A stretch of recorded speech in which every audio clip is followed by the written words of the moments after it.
Video-CCEA approves the extension of norms for mandatory packaging in jute materials.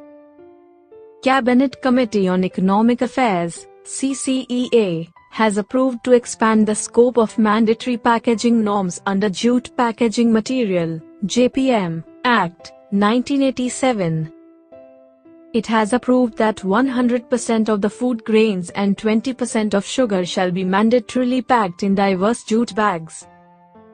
Initially, 10% of indents of jute bags for packing food grains will be placed through the reverse auction on GEM portal. It will help to increase the quality and productivity of raw jute, diversification of jute sector and also boosting and sustaining demand for jute product.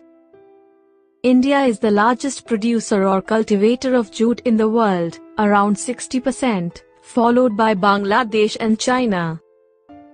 Top jute producing states are West Bengal, Bihar, Assam, and Odisha. Other measures by the government.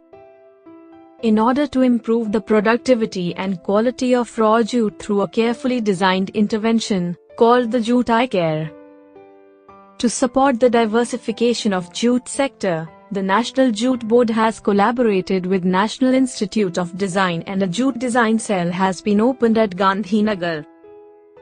With a view to promoting transparency in the jute sector, Jute Smart, an e-government initiative was launched in December 2016, providing an integrated platform for procurement of beat will sacking by government agencies.